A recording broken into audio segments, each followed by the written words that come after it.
Sa ating mga kababayan, magandang gabi sa inyong lahat. Noong nawala ako ng ilang araw, talagang sinadya ko yun. Ganun ako eh. Pagka kinakalkal mo ako, lalo akong, yung parang bata, pagka lalo mo akong kinakantsawan, mas lalo akong gagana. You know, the people must know that I am a resident of Davao City. I never pretended to be a resident of Sampaloc or Santa Ana. Sinabi ko ang may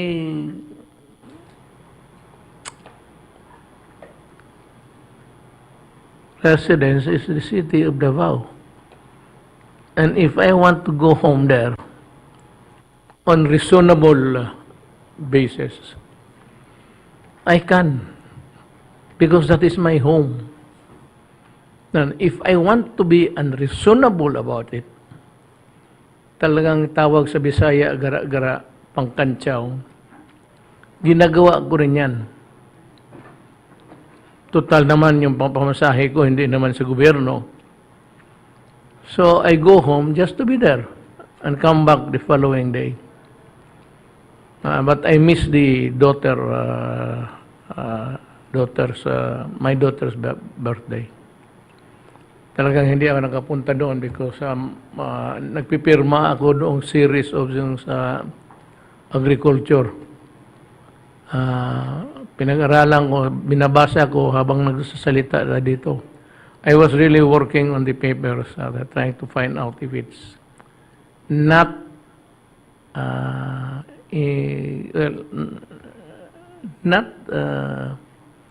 in accordance with law. It must be lawful, and we have to intrude into so many things. But in times of crisis, we are just about really ready to embark on something that can help the people, especially on the food issue. Hindi na mawala yung iba, wag lang yung food. And so now we have so many things. May basahin lang ako kay sa Instagram. This is what you would call Instagram. Namarunong nito. Kaya niyang mag-jogging. Kaya niyang mag-golf kahit gabi na. Kahit niyang mag-motorsiklo sa loob ng Malacañang. Bakit? I'm reading this because Mon is my friend. Kinakantsawan ko lang rin. Bakit hindi kaya ang ating presidente na humanap ng tambayan ng national television para maalis na ang agam-agam sa mamamayan sa kanyang kalusugan? Well, Mon, you've been my friend for a long time. You know that magkasabay lang tayo. Nag-abot pa tayo sa Ateneo de Davao noon. Magabulan lang tayo ng edad. Na kung sabihin mo may sakit ako, may sakit ako.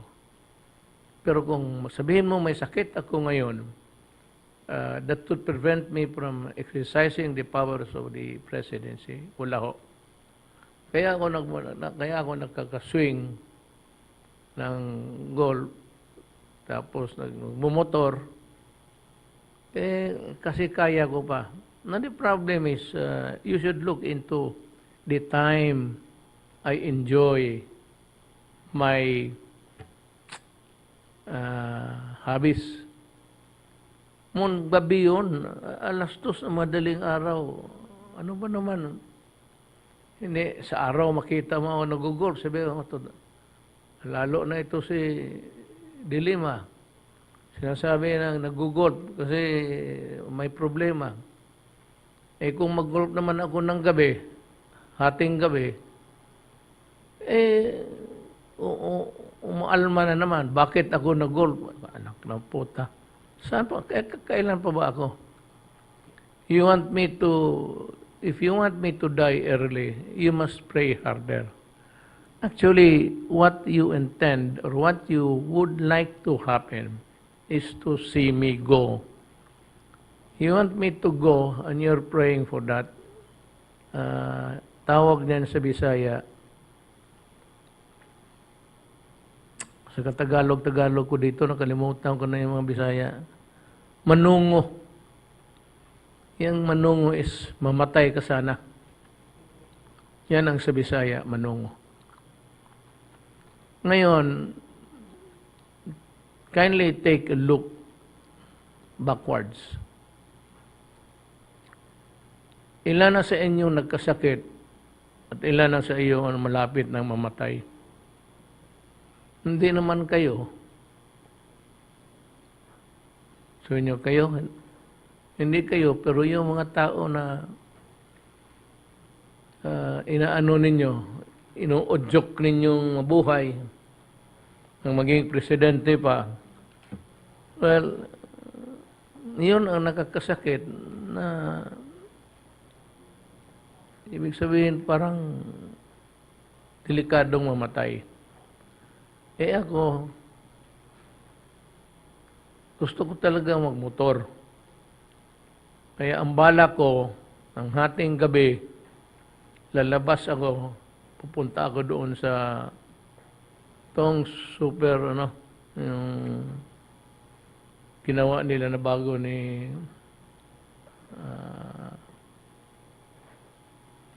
si kanino ba ito?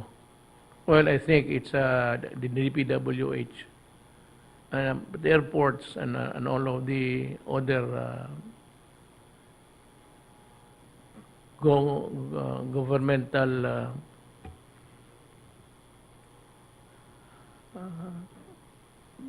multiplications there kay Tugadi yan. Gusto ko magmotor, basta gabi naman. Kailangan lang ako ng dalawang pulis sa likod ko para walang mag-overtake, matit maiwasan. That's all I need. I just want to ride. Hindi naman masama yung and to ride at 2 o'clock in the morning, that is not taking the people's time. Ako, I've told you that I am good 1 o'clock downwards towards yan man. Alam ko, ginakantsawan ako ni Montoro po nito. I cannot be, sabihin mo na itong isa, nasaan ang presidente? You know, baka patay na.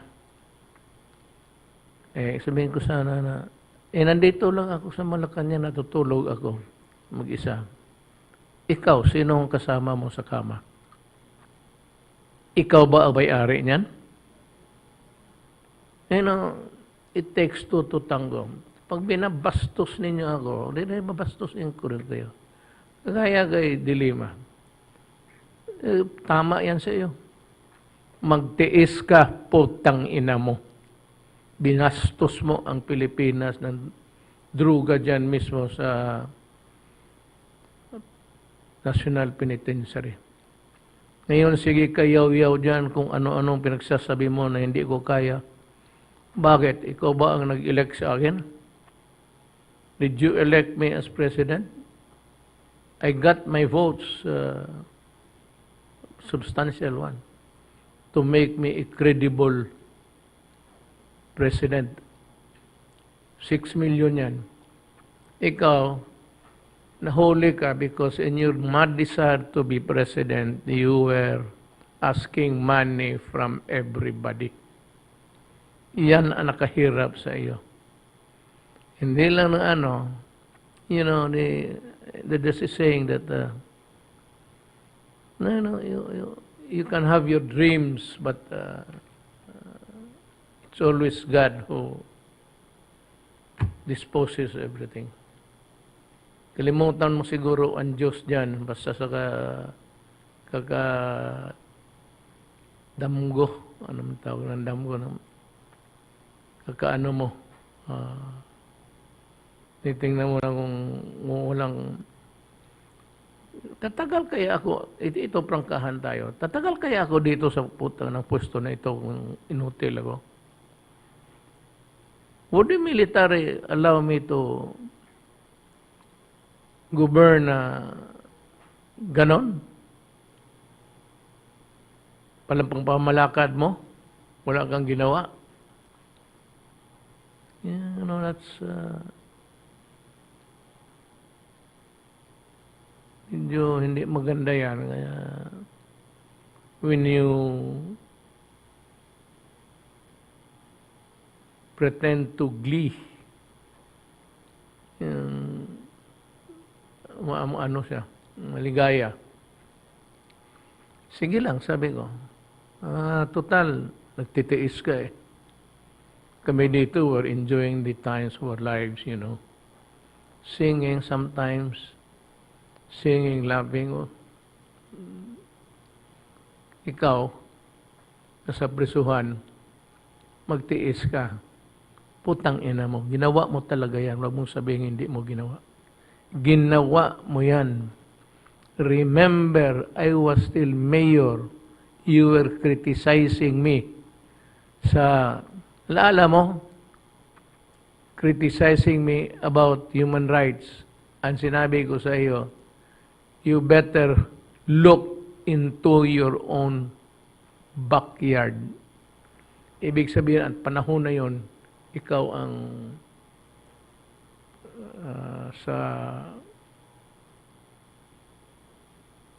thank you, sa sekretary na. Ginawa mo yan eh. Ganon ka lang, you are fighting with ferocity. Like a wounded animal na, alam mo, ganon eh. Ang totoo niyan, gagawaan mo talaga yan. Sinabi ko noon, look at your own backyard. As early, so, if bright ka, kung bright ka, ma'am, it would have tell you that at that time, I already knew. Kasi, hindi lang ako ang nasa national. Marami ang tao na dumaan dito sa national na sa tulong ng tatay ko noon.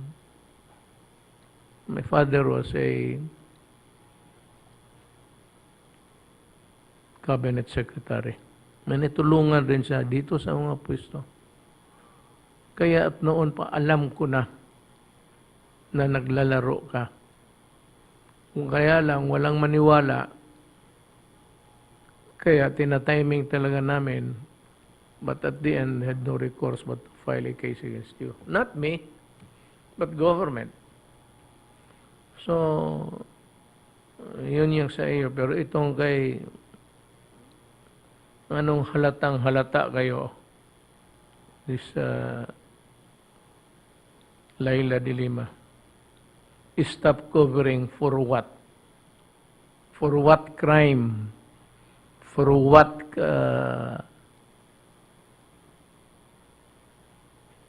pinasukan mo pa ang yung makakasira ng bayan natin. Actually, it is not enough na okay na sa akin na mano ka. You can be freed for all I care. But people know that you are a bitch. That's what you are. Matapang pa magsalita, kanang mo sino yung may kasalanan. Kung magsalita, kami pa yung nagtatrabaho. Galit ka lang kasi naging presidente ako. Galit ka lang kasi ako may ginawa ako sa bayan. Galit ka lang kasi hindi ako pumayag na itong bayan ko pupunta sa aso. Galit ako Kasi ang mga anak natin, hindi ako papayag na magiging narco state tayo. Galit ako dahil kung wala akong ginawa, we would have been a narco politic state. Hindi mo kaya yan. Yung ginawa ko, hindi mo kaya. Sa totoo lang. Hindi mo kaya. Naghahanap ka lang ng issue. Well, anyway, enough view. Meron ditong well, I'm sure you have the report, Secretary Duque.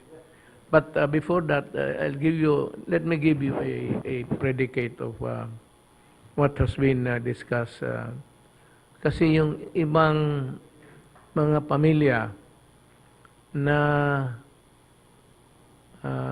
frontliners, sila mismo daw, well of course, totoo, na if they go home to their families, itong mga trabahante na ito, whether it be the husband, the wife, or a daughter or a son, nurse, doctor, or what, when they go home to the house where nakatira yung mga taong iba na, and invariably, they are saying that they are afraid that eventually the COVID would catch up with them. So magandang sagot mo din yun na titignan natin and we will see. Anyway, God willing, itong vaccines na tinatrabaho ni Secretary Galvez, baka may dadating na. At kung dadating na, we can always reconfigure. Kami okay na ako. Baski kami yung ako magwe-wave ako. Magwe-wave ako. Because 70 above. Alam mo, 70 above, ano mang makuha mo, magsige ka, dream of what?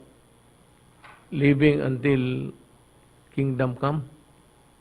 Ako, mag-wave ako. Kung sino yung may gusto sa slot ko, ibigay ko.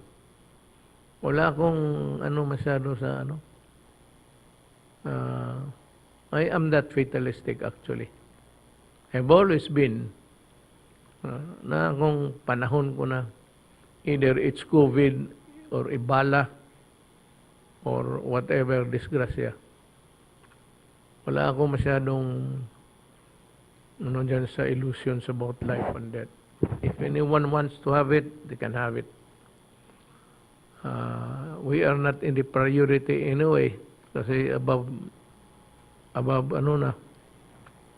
ang unahin natin yung mabubuhay pa. Well, come to think of it actually. Ang unahin natin yung medyo pag nabigyan ng vaccine, there's a chance that he would live and live productively. Iyon naman ang aking pangsagot doon sa na kami nga, mag-wave kami. Total, kami yung mga bracket na few of us only are there in government working. Most of the senior citizens are no longer that productive. Pera na lang yung na-elect itong mga na naging congressman, senador. Kasi may trabaho talaga yan. Pero after this, wala na akong nothing to look forward to. Maybe spend a little bit time with the family than time to go. Wala na kami masyadong maibigay sa ating bayan. Sa edad namin, kung hindi kami na-elect, baka talagang gano'n na nga. So, ang gusto kong sagot, baka may sagot ka dyan na Secretary Doge. Go ahead. Yung pong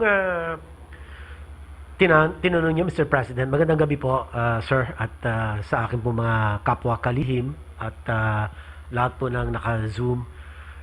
Tama po kayo, Mr. President, yung atin po mga healthcare workers ay binabantayan po natin sila at ang mga ospital ay every 2 weeks ay tinetest po sila para nang sa ganon ay malaman kung sila po ba ay positive at kung may sintomas din sila, kaagaran naman pong sila ay ina-isolate or kung positive sila at meron pong exposure pero walang symptoms, kina-quarantine po sila. So, ito naman po ang regular na pangangalaga na ginagawa po sa atin mga healthcare workers dahil tama po kayo, Mr. President, ay kung hindi gagawin ito, makakapanghawa po sila sa kanila po mga kapamilya sa bahay.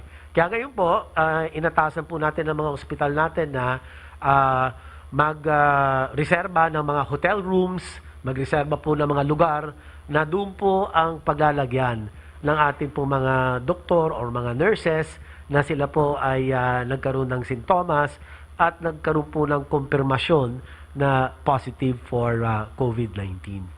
So ito po naman pong mga ginagawa na ito nung nakaraang taon pa ho, naging policy na po natin ito sa mga ospital.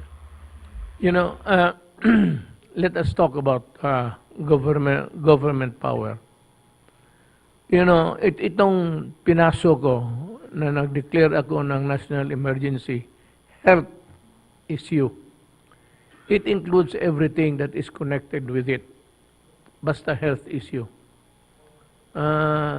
You cannot just say hanggang dyan ka lang. Government can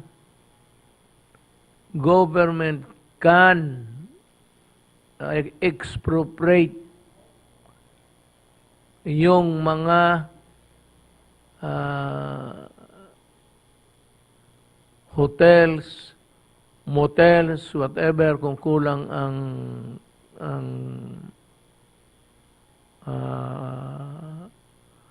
mga halfway houses natin, yung naghihintay. So, we kind of have the power. The government has the power to just expropriate. Puntahan na lang, sabihin gagamitin. Huwag naman siguro yung mamahalin ng hotel. Yung ano lang. But do not be afraid actually, my countrymen, that magkulang tayo. Magkulang tayo sa medisina.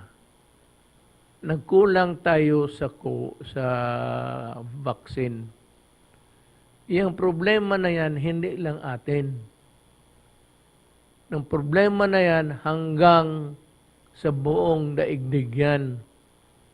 Pinapalabas lang nito nila dilema na walang magawa. Na wala naman talagang silang magawa. Kaya nga ako siguro kung tinamaan ka ng COVID dilema, hindi masabihin ko sa iyo, okay lang yan. Kasi ikaw, kung anong pinagsasabi mo, yung COVID na yan, hindi yan atin.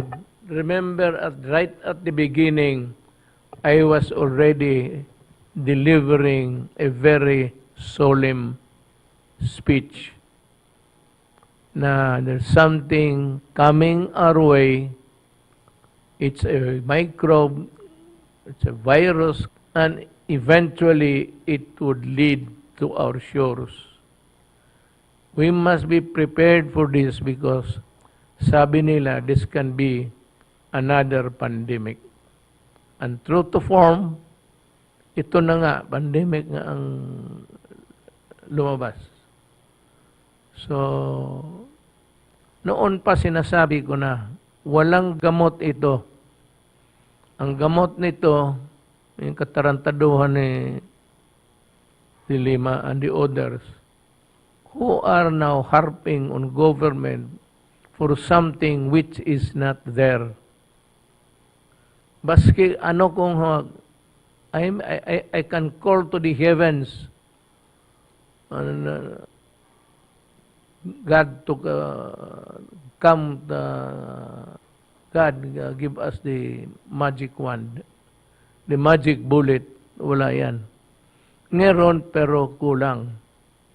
Na just the same, at pag-umpisa pa lang natin, sinabi ko na sa inyo, agawan ito. Tayo mahirap lang, so tayo talaga ang last nito. Ibig sabihin, those who have the money will get it first. And those who have the countries who manufacture the vaccine first will have the first supply for their own. Wala tayong magawa niyan.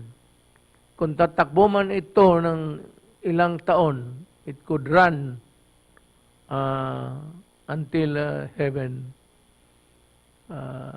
Ito ang ano nila. It could run until heaven's time. Ibig sabihin, panahon ng mamatay lahat. Wala talaga tayong magawa. So, yan ang I hope that we have answered your questions. Charles, you have a report? Can give us also yung sa bakuna. Mr. President, Senator Bongo, fellow cabinet members, mga kababayan ko, magandang gabi po sa inyong lahat. At ngayon pong gabi ay magkakaroon po tayo ng update sa ating current COVID response and vaccine rollout. Mr. President, sasama ko na po yung COVID response kasi tumataas po ang kaso po natin at sa pamumuno po ni Secretary Duque, marami po kaming ginagawa po ngayon para mag-increase ang ating mga bed capacity po. With your permission, Mr. President. Right. Next slide, please. Next slide, please. Sir, ang i-discuss po natin po ngayon, mahal na Presidente, ay yung government current trust during our ECQ at saka yung MACQ control. So, ginagawa po natin ito nung nagkaroon tayo ng ECQ in order to increase our capacity. And then, bibigyan po din natin na update ang ating mga mamayan sa rollout and deliveries and yung short presentation ng private sector contribution. Kasi yung private sector po, nagko-contribute po sila para ma-expand po yung capacity ng mga hospital. At the same time, tutulungan po tayo sa pagbabakuna. Next slide, please. Sir, Mr. President, nagpapasalamat po ang mga ospital at saka po yung private at saka mga LGUs, private at saka public hospital dahil kasi po first time po na nangyari na napakalaking babayaran po ng PhilHealth na more or less 10 billion. Sir, maraming salamat po at kinausap niyo po si President Atty. Giran.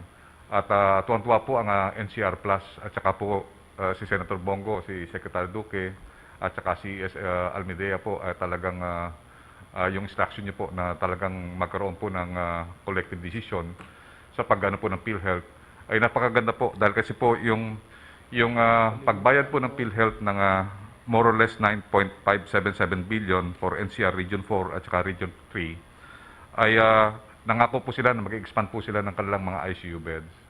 At nangako po sila na mag-expand sila ng 164 po na ICU beds at mag-open po sila ng mga additional wards and beds na humigit kumulang po na 1,157 beds for moderate and severe. And then also, sinasabi nga po nila, nagkaroon po ng halos nung mga weekends at saka nung last week, tuloy-tuloy po yung meeting ni Secretary Duque at saka Secretary Vince at saka nila ES at saka nila Senator Bongo sa mga hospital owners at talagang nagpapasalamat po sila sa inyo, mahal na Presidente, dahil kasi talagang ang laki po na tulong kasi they are bleeding and ang laki po ng ang laki pong tulong sa resources po noon. More or less 60% po ng kanilang mga valid claims ay mabibigay na po sa kanila. Ang tagal po nilang inintay po yung last week at pakaan po ngayon. Kaya tuwan-tuwa po sila nung maibibigay na po yung mga cheque para po sa kanila. And then makapag-hire na rin po sila ng mga additional staff. Next slide please. At saka ang ating mga NCR LGUs, kasama rin po sila na mabibiyayaan dahil kasi po yung mga tinatawag natin mga LGU hospitals ay nabigyan din po ng mabibigyan din po ng PhilHealth. At ito po ay nangako rin po sila na yung mga city ng Quezon City, Taguig, Caloocan, Manila, Pasay, Valenzuela, San Juan, Navotas, Parañaque at Makati have initially committed na magkakaroon po sila ng additional 30 ICU beds para sa ating mga critical patients. And also additional 1,350 regular COVID beds for moderate, mild, and asymptomatic. Next slide please. Yun po, yung sa expansion po na yun ay talagang kung titingnan po natin, nag-compute po kami nila Secretary Duque at saka DOH po sir, kung ano po yung gagawin natin sa expansion.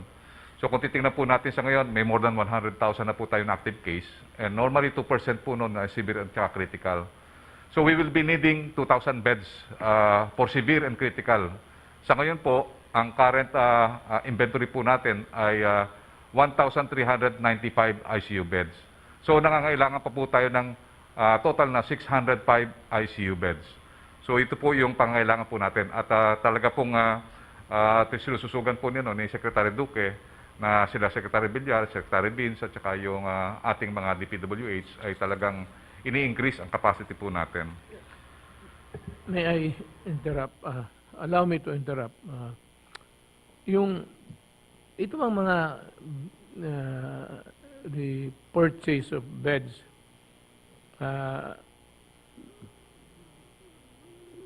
gawa ito ng ano, is this the one that is the money being used is sa PhilHealth? For government beds po, meron po silang budget para po sa mga kama. Ito naman pong bayad ng PhilHealth nakakatulong to augment kung may mga kailangan lang pong mga expansion plan at halimbawa ito pong pagdagdag ng mga ICU beds ng mga private hospitals and the LGU hospitals ay pwede naman po nilang gamitin yung reimbursements from PhilHealth. Kaya malaking pong tulong ang inyo pong naging desisyon na magbayad po kaagad ang PhilHealth. Initially 60% ng kanilang outstanding claims starting March 2020 to April 2021. Yung po mga government hospitals, Mr. President, meron naman po sila mga nakalaan na budget for procurement of iba capital outlay. So ito po ang isa sa mga pinagbabudgetan po ng ating gobyerno para po sa kanilang mga kama. Pero kung halimbawa nagkaroon nga ng ganitong state of public health emergency na kinakailangan palawigin ang capacity, ay pwede naman po nilang magamit yung PhilHealth reimbursements. Salamat po, Mr. President. Let me dwell on something that's always bugging government officials. Kayong secretary. You know, sabi ko, ito do sa PhilHealth kasi because I could sense the hesitancy si maggastos. At tinatanong ko lang kung bakit kasi he's just being too careful and maybe prudent. Sabi ko, look, if that is what your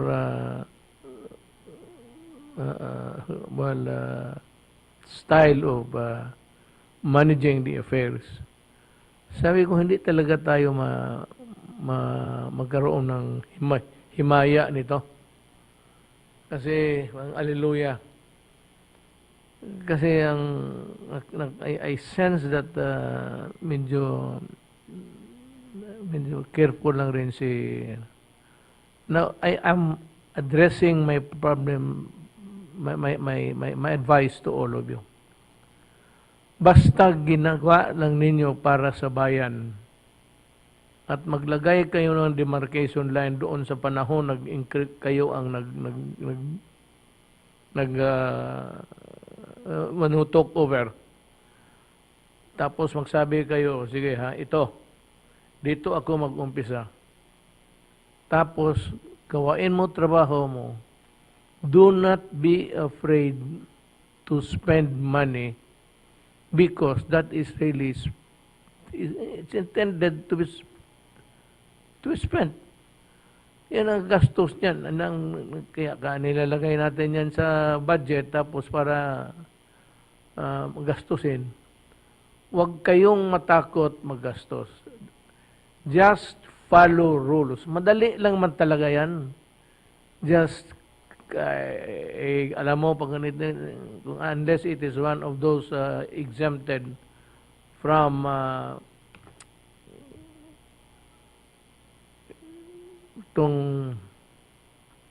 exempted from the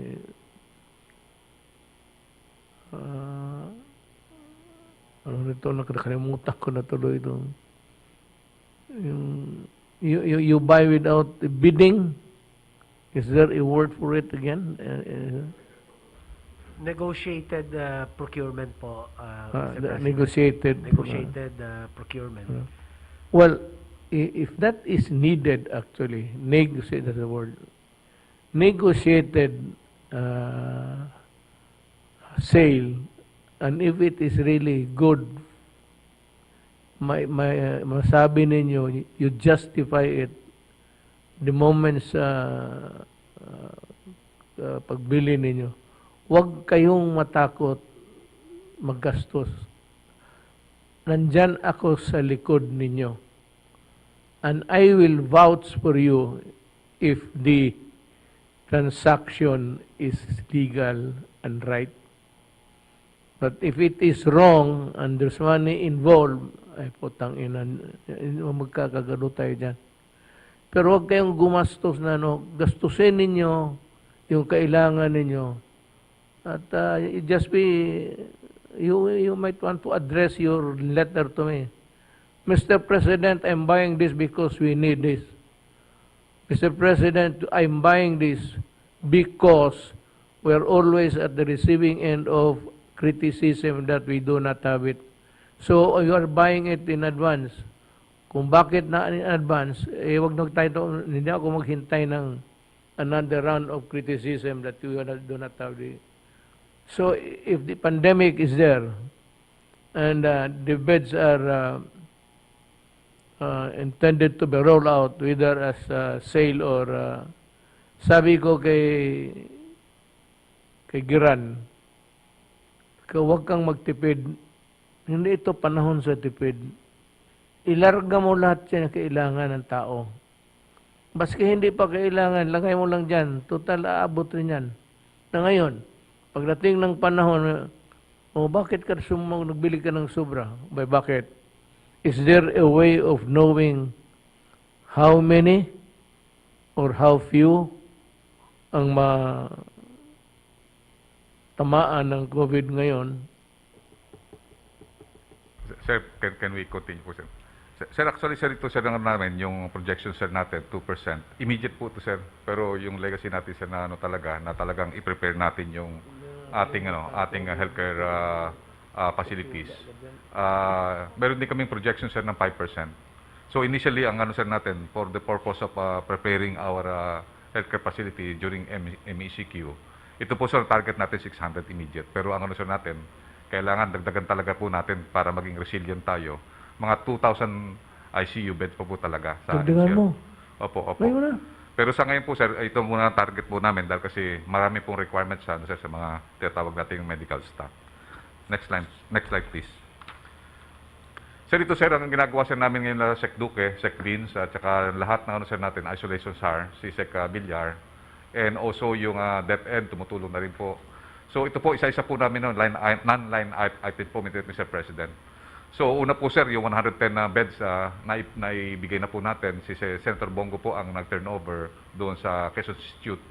And then meron tayong inano po ngayon, kahapangina, si Yusek Vega po, sir, ini-expect niya na po yung National Center for Mental Health. Meron po tayong available na 960 beds na pwede pong gamitin for COVID. So available na po yon. And then si Mr. Dante ang Manila Times,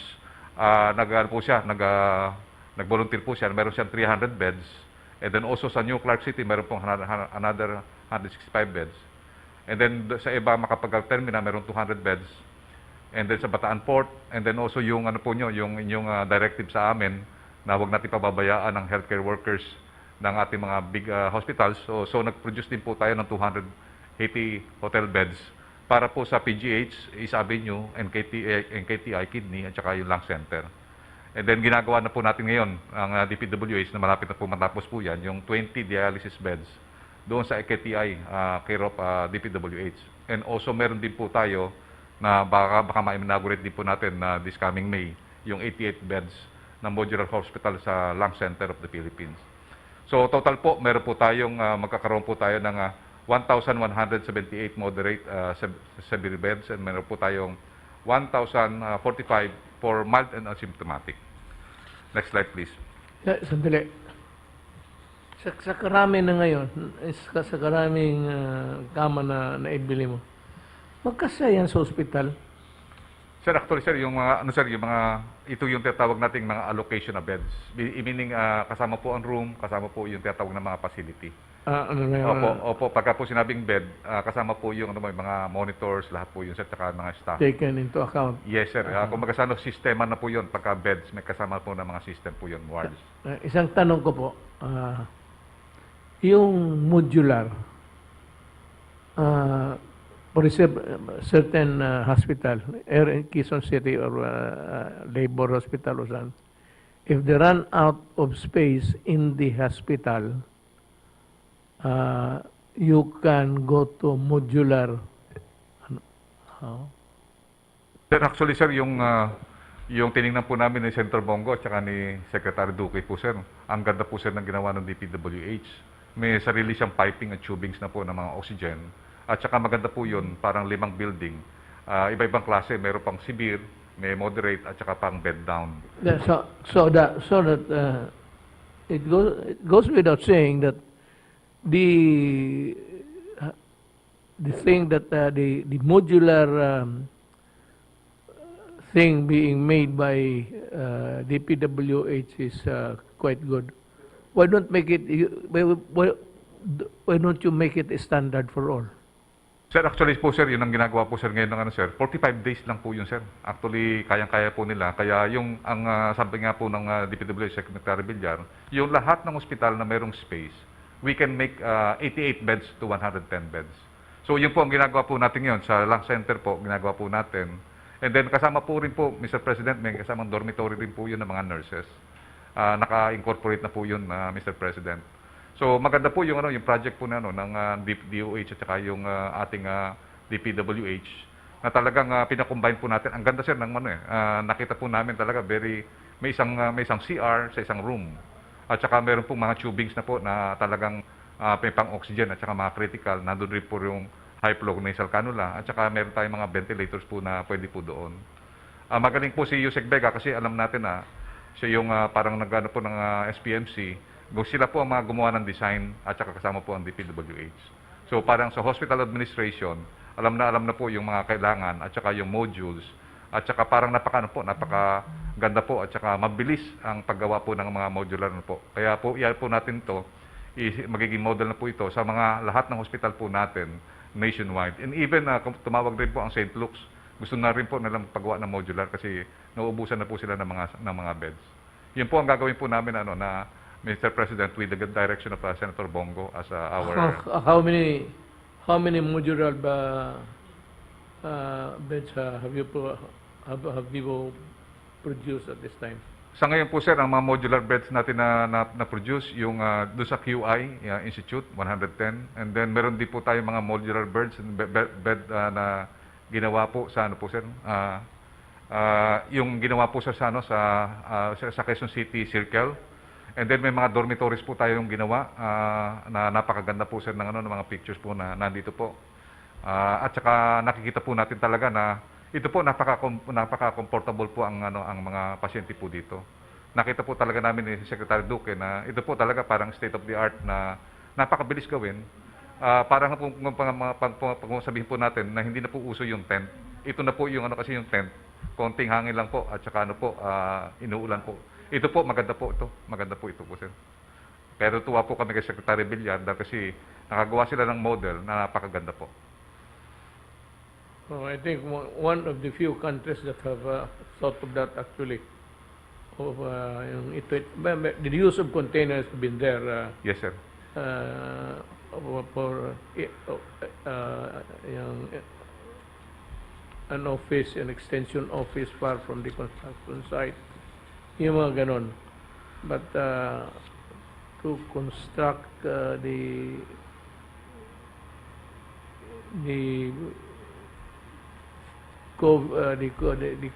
COVID beds from yung ano natin, medyo maganda ang labas niyan. Bakit kayo nakalinya dyan? Balik kayo sa ano. What are you doing? Sir, yung programa, sir, nung binuksan natin yung mga modular hospital sa Quezon Institute, Mr. President. So, yun lang po. I was interested yung nakalinya kayo. Opo, sir. Pakita mo nga. Opo, pakita yung picture.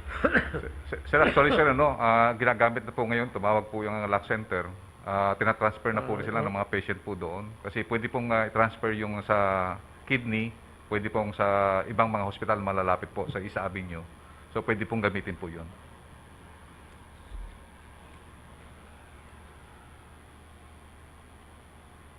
Kay Rolly ako. Tapos ka na? Not yet? Yes, sir. Sorry, sir. Say, go ahead.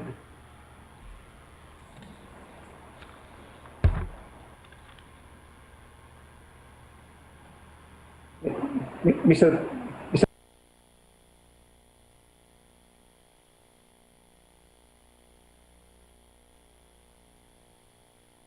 President. Yes.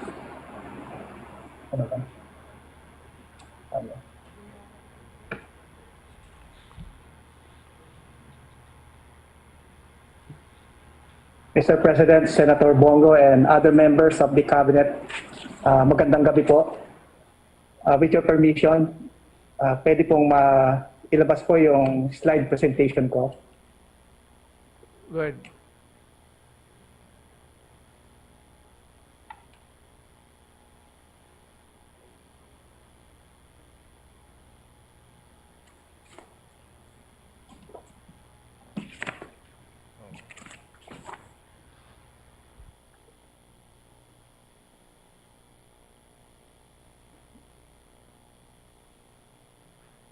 Secretariat, can you show my slides?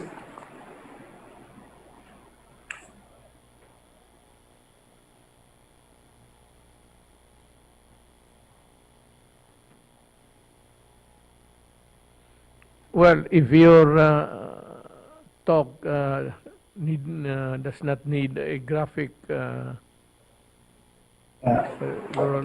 just Yeah, Mr. President. go ahead and Very short lang po itong briefing ko, Mr. President.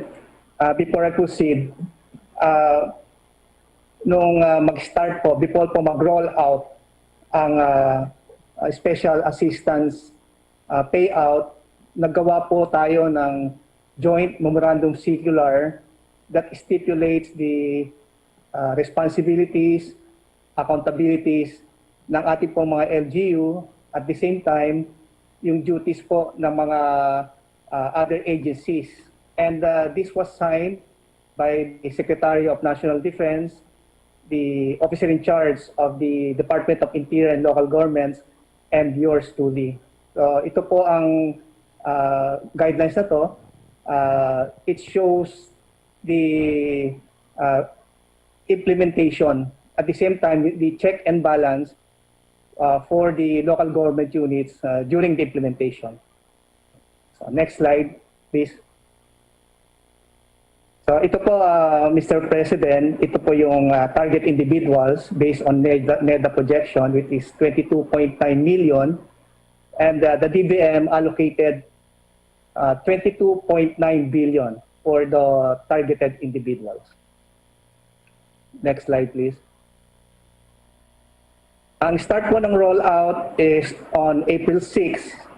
Ibig sabihin po nito, lahat po ng mga LGUs under the NCR Plus areas ay simultaneously conducted the rollout at as of April 11, Based na rin po to sa data ng ating DILG.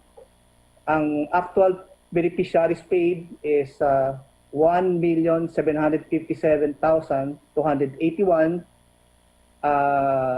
Amount disbursed is 1,757,281,000. So 8%, Mr. President po, ang amount disbursed. Makikita po natin dito, talagang meron pong slow start ng rollout, pero as experience last year na talagang start po talaga mabagal, pero after 4 to 5 days doon na po nag-start yung mabilisang pag-distribute ng special assistance. Next slide. So, other than the special assistance, ito naman po yung mga status of the DSWD regular programs. Next slide. So, meron po tayo yung assistance to individuals in crisis situation. Tuloy-tuloy po ito. Not only in the NCR Plus, but nationwide. Ito yung mga victims, also ng mga sunog, other calamities. Ang number of clients po na naserbisyuhan sa NCR Plus is 7,351 with amount disbursed of 47.2 million pesos, Mr. President. Next slide. Sa family food packs naman po, ang ginagawa po natin dito ay we provide augmentation sa ating mga local government units requesting for additional family food packs. Sa NCR Plus, 26,363 family food packs that were already augmented and given to the local government units for their constituents in the amount of 14.4 million pesos. Next slide, please. Status of standby funds and stockpile. Ang standby funds po natin, kasama po yung nandito sa central office, we have an amount of 526.9 million intended for the NCR Plus areas, at the same time in other regions. Dito rin po natin kinukuha yung quick response fund, and kaya po kung sakaling pumutok po yung taal, which is showing signs of eruption, ay dito rin po natin kukunin yung budget to assist yung mga affected individuals and families. With regard to the family food packs, in the NCR Plus area, we have stockpiles of 99,317 and the amount of 54.4 million. Ito pong family food packs natin, tuloy-tuloy po ang repacking natin dito. Ang guidance ko po sa ating warehouses na pag mayroong mga LGU na nanghihingi, immediately we provide them with the family food packs. Ngayon lang po nagkaroon lang limitation sa repacking kasi po in-observe din po yung health protocols. In a normal situation, pwede po tayong mag-repack ng 50,000.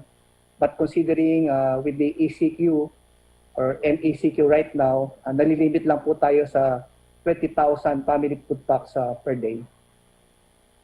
Next slide. So, Mr. President, dyan po nagtatapos ang aking presentation.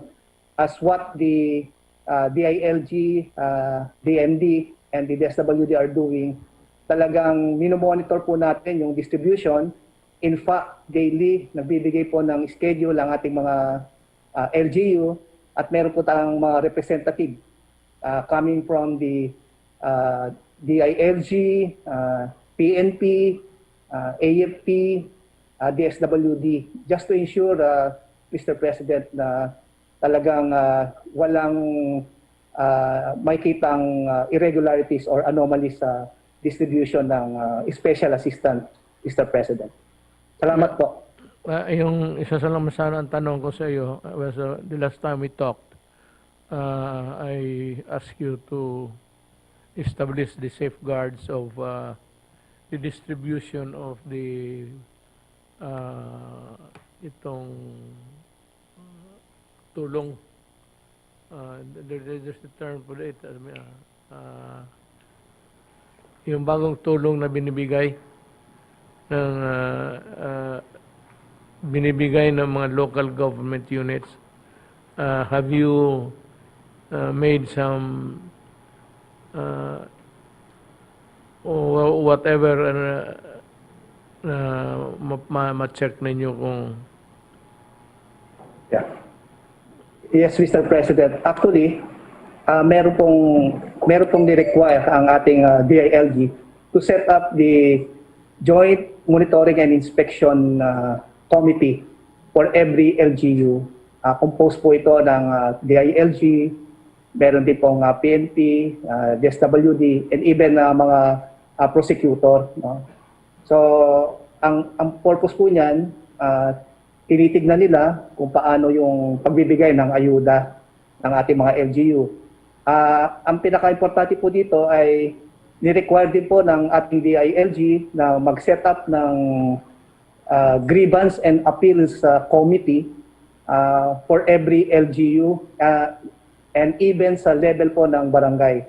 So, ibig sabihin, kapag meron pong mga complainant, immediately pupunta po sila sa grievance and appeals desk or even help desk at doon nila sinasabi kanilang problema. May mga nakakarating po sa amin na if in case may mga complaint, yung dating naging arrangement po natin sa DILG ay in-inform natin ng DILG, and ng DILG, they conduct the investigation and file appropriate case once na substantiated ang evidence doon sa allegedly na local government officials or any officials of the LGU na nag-commit ng irregularity sa Mr. President. that was really the whole thing that I was asking is how the DILG is putting up barriers against corruption. Nasagot mo naman, so thank you very much. Nakita ko si Sinas. Muna ka. Sige, sir. Sige po, sir. Good evening, Mr. President, Mayor Rodrigo Roa Duterte, to the Cabinet Secretaries, Head of Agencies, and fellow workers of the government. Good evening po. These are the sequence of my presentations. It will cover the interventions of the PNP, result of enforcement and implementation of the enhanced community quarantine, and the transition from ECQ to MECQ, and the PNP situation updates. Next slide po. Next, sir. Mr. President, please allow me to present to you the PNP's actions on ECQ in the area of NCR Pass Bubble area. Next slide, sir. Next. AITF Resolution number 6106-A has placed NCR, Bulacan, Laguna, Cavite, and Rizal under ECQ from March 29 to April 11, 2021. Now, starting April 12 to April 30, 2021, we are now on MECQ. As an offshoot, the PNP has established a total of 71 quarantine control points or QCPs around the NCR Plus with personnel complement of 973 from the 3 police regional offices in the area affected. Personnel deployed to QCPs ensure that only APOR are given access to and from a certain area to address the surge of COVID-19 infection. Next slide. Pakibalik po. Pakibalik muna, sir. Internal law enforcement checkpoints were also established in the NCR Plus area to conduct law enforcement operation in relation to the implementation of the ECQ and MECQ now. A total of 189 checkpoints were established with a total of 1,736 personnel deployed daily to pursue this mission. Next slide. Aside from the deploying personnel to man QCPs and law enforcement checkpoints, the PNP also dispatched social distance patroller equipped with yantoks in places of public convergence such as market, transport terminal, to enforce physical distancing, a 1 meter distance between persons, and other related safety protocols aimed at further ensuring compliance to the minimum public health standard. Next slide. In compliance with the DILG, DSWD, and DND Joint Memorandum Circular Number 1, Series of 2021, or the Joint Implementing Guidelines for the Distribution of Financial Assistance to NCR Plus under ECQ, the PNP has also deployed a total of 1,860 personnel during the distribution of ayuda to secure the LGU and DSW personnel and to maintain the safety and order in area where the ayuda are being distributed. Next slide. Next slide. Next, sir. To ensure public safety and security during the implementation of the PNP COVID-19 deployment and vaccination plan, and in compliance with the PNP National Deployment and Vaccination Plan Caduceus, we have deployed a total of 14,942 personnel all over the country to provide security during the transport of the Sinovac and AstraZeneca vaccines. We have also implemented the Libreng Sakay program, utilizing, next slide please, utilizing all available vehicles to ferry stranded essential workers and APOR from their place of work to the designated drop-off areas. To date, we have accommodated a total of 31,000 individuals, employing 7,300 PNP personnel and 2,889 vehicles nationwide. I must congratulate you for this. Thank you, brother. I'll reserve my comments later. Go ahead. Next slide, sir. The next slide will show the result of our enforcement operation during the ECQ from March 29 to April 11, 2021. Next slide. As of April 12, 2021, a total of 52,745 cases were recorded from the start of the implementation of ECQ. The most violated public health standard is the non-wearing of face shields, with a total of 26,939 violations, or 51.1%, followed by non-wearing of face masks with 14,122 cases, or 26.8%. 341 of violations on mass gatherings were recorded, while 4,720 cases were recorded for violation on social physical distancing.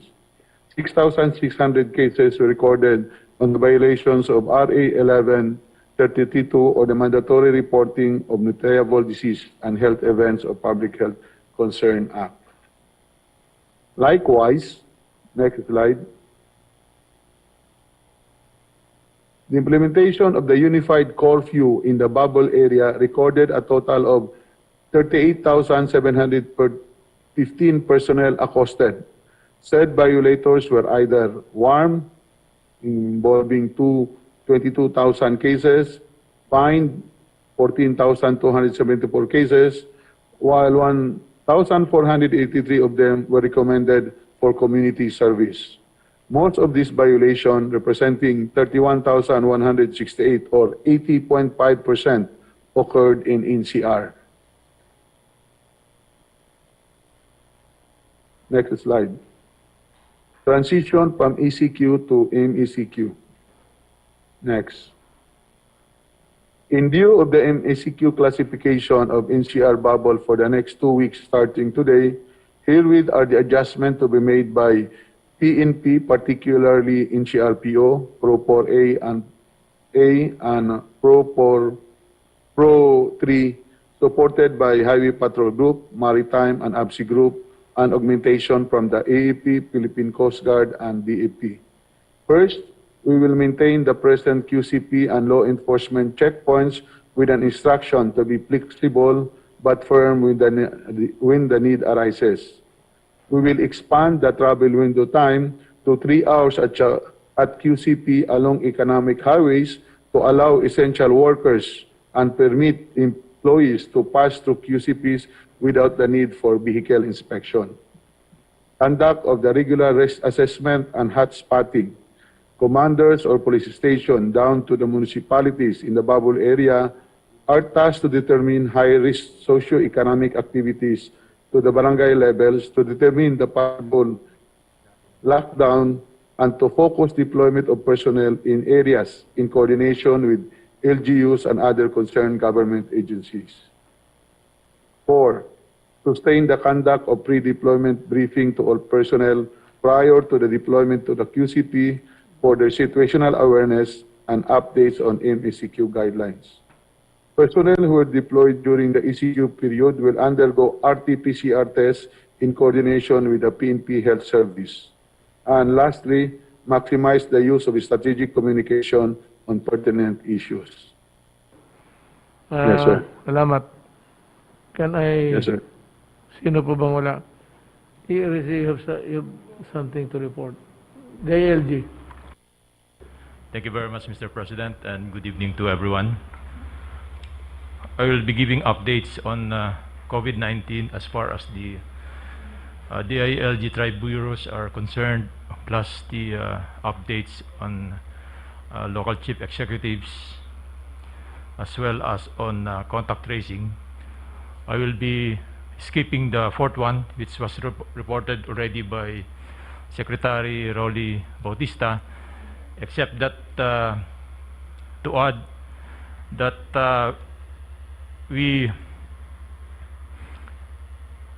left it to the discretion of the mayors if they are going to give the ayuda in kind or in cash. But so far, per our monitoring, there is only one who opted to give it in kind, and that is in Calauan, Laguna, Mr. President. And then so far, there are no complaints that we are receiving, because it's very easy to monitor and account, since these are being given in cash at 1,000 per individual. Alam mo kasi yung ano, I also rely on the news as reported by the TV. Itong sa Double B, maraming nagreklamo na ano, so ask your field officers to try to make the rounds and investigate if these allegations are true. Sabi ko na nga, pero kung sabi mo nga as of now malinis, then I'll take it. But with an added caveat that continue to monitor and to your field officers kung wala naman akong ano nito, ano. I do not have any reason to doubt the mayors, lalo na mga lalaki. Just the same, para hindi tayo mapasama dito sa television. Sige, may hindi sila binigyan, piso lang. Kung piso lang, grabe na yan. Yes, Mr. President. Standby lang siguro yun, pang tari-tari. All our other secretaries and assistant secretaries, as well our directors, ay sila po sir ang nag-monitor sa lahat ng LGUs. Umiikot po sila sir araw-araw. And so far wala kami sir natanggap na complaints. Yes sir. May isa pa pala dito, and the most important actually is si Attorney Domingo Paniero. Doktor, napalagi ako magkamali, sabi ko Paniero, doktor pala. Yes, sir. Ah, alam mo, may gusto ko sana mag-usap natin dalawa lang. Pero okay lang kung nandito na sa report mo. You can go ahead and do this. Yes, sir. Opo, maiksi lang naman po on the status of mga vaccines at saka gamot. Meron po tayong konting presentation. Yan. Next slide, please. Yun pong mga bakuna po natin sa ngayon, meron po tayong, yung next slide po. So ito po yung status po ng mga nag-apply po sa atin, tsaka mga inaasahan po nating mag-apply ng mga vaccines for emergency use authorization. Ang nag-grant na po natin yung unang nag-apply sa atin na 4. Ito po yung Pfizer, yung AstraZeneca, yun pong Sinovac, at yung pinakahuli po yung Sputnik, yung Gamaleya. Meron pa 5 po tayo na application from India, yung Bharat Biotech. Meron pa po silang kulang sa atin na kailangan i-submit na proof of good manufacturing practice. Pero malapit na rin po matapos yun, basta makumpleto lang po nila yung kanilang mga requirement. Noong pong March 31, right before Holy Week, sir, nag-apply na rin po yung Janssen, yung Johnson & Johnson. Ito po ay isang one dose lang po binibigay. Meron na po itong EUA sa US, sa Europe, sa Canada, Switzerland, at saka sa WHO po na emergency use listing. So ito po ang ongoing evaluation natin and we hope to finish all of this po within the week. Pagkatapos po, ang hindi pa tayo po malinaw, yung Sinopharm, meron pong sumulat sa amin na gusto mag-apply pero nung hiningan po namin ng requirements, hindi pa po nila binibigay and we're still waiting for that. Yun naman pong Moderna, tinatanong po namin, fina-follow up po namin yung application nila. Ang sabi po, kinocomplete pa nila yung kanila pong documents and that the local partner will submit hopefully po this week.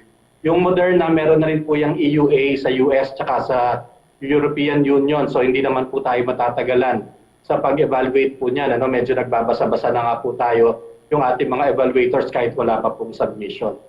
And then yung last po na ine-expect natin, probably po ito baka after the second quarter pa mag-a-apply yung pong Novavax.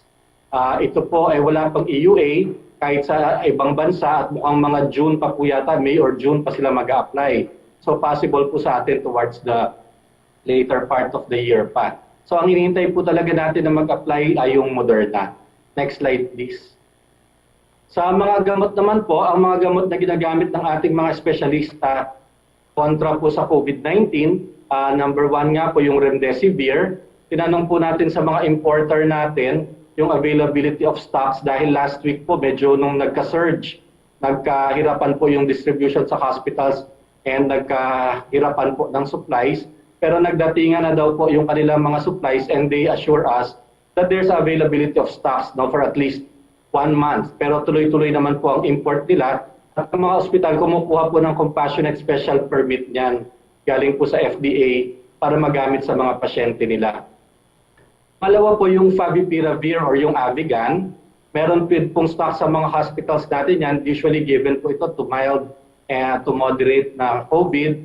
And meron din pong compassionate special permit. Kasi po itong mga gamot na ito, hindi pa po sila completely fully registered dito sa Pilipinas. So they get a compassionate permit from the FDA para po ma-import nila. Yung pong tocilizumab, ito po ang talagang nagkaroon ng shortage including up to this week because there's only one manufacturer and supplier for this drug. It's a patented drug. At although ang magandang balita naman po, kanina nag-email na yung supplier nito at may padating na po daw sila na 5,000 doses sa Pilipinas this week. So this will be distributed to the hospitals. This is a registered drug. So wala pong problema ito, meron po itong CPR. Ngayon po yung pinapareport din po nyo yung ivermectin. Yung ivermectin po sa ngayon, hindi pa po siya included sa treatment protocol po na sinusunod ng Department of Health at saka ng ating mga infectious disease specialist. Pero yun nga po, may mga nag-a-advocate nito. Kaya so far, nakatanggap na po kami ng last time, nireport ko po sa inyo, ang mga registered lang nito kasi ay mga gamot na yung ivermectin po na panghayop, walang pang tao. So ngayon naman po, as of last week, meron na pong 3 na kumpanya na nag-signify ng intention nila to register, no, yung kanila pong produkto na ivermectin na pangtao, at binigyan na po namin sila ng listahan ng requirements. At basta naman po sila mag-submit, i-evaluate naman po agad ito ng FDA. And then, ito na rin pong isang nag-apply ng hospital ng Compassionate Special Permit para magamit po nila sa mga pasyente nilang naka-admit following clinical trial protocols po, no, that are ongoing overseas. So ito po ay na-approve na po natin at pinayagan na po natin. Next slide, please.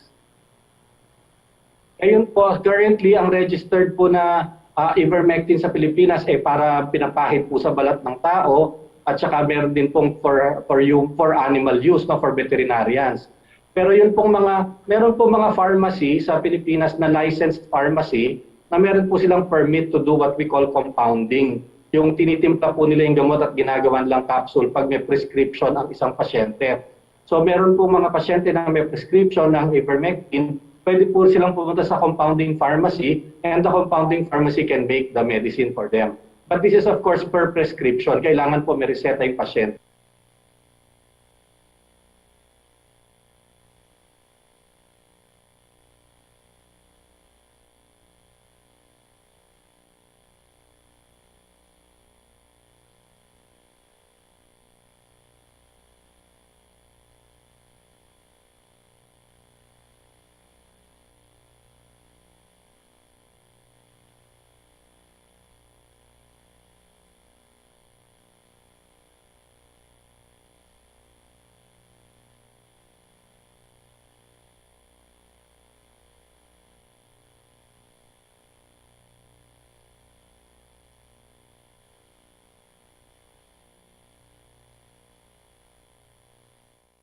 At ang sabi nga po ng DOST, hindi naman tayo kailangan ng gumawa ng clinical trial dito. Hintayin na lang natin yung mga final result.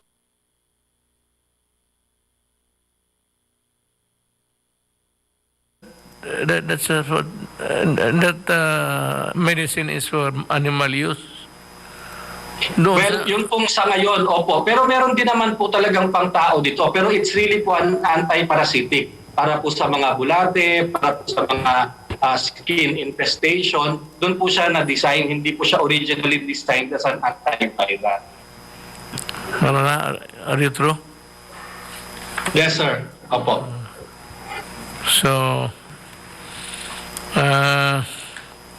list of Philippine Drug Enforcement Agency, PDEA, personnel dismissed from service. Joselito Ramos, Intelligence Officer, grave misconduct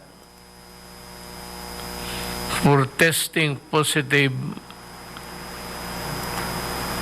for drug use, dismissed from the service. Ray Olfato, administrative for testing positive for drug use, grave misconduct. Itong si Dennis Maria Mercado,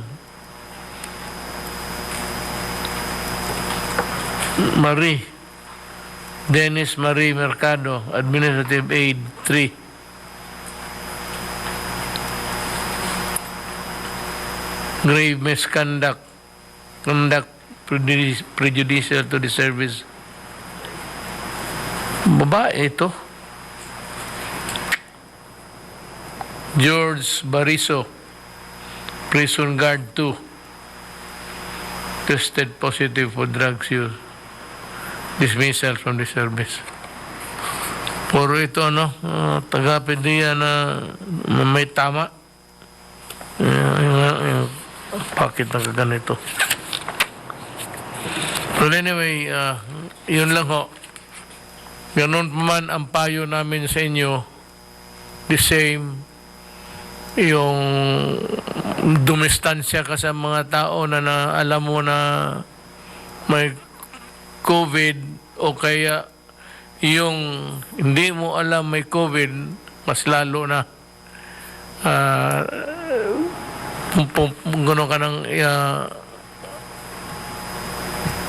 mga distancing and the mask and the itong sa face mask at yung sa covering, face cover. Those are the things that would really greatly help you in your quest for a healthy life. At this time, that is really a must for everybody. So mga kaibigan ko, kailangan ninyong maniwala. Hindi dahil sa hindi dahil sa gusto namin na may MECQ kayo, ECQ kayo o presuhin kayo lahat. Much as we hate it actually, doing it, we have to because on our shoulders for the lap of the grave responsibility of seeing to it that the nation is safe. You would notice that halos lahat dito, hindi naman doktor pero may papel kaming dinadala sa aming trabaho. Maraming salamat sa inyong pagkikinig.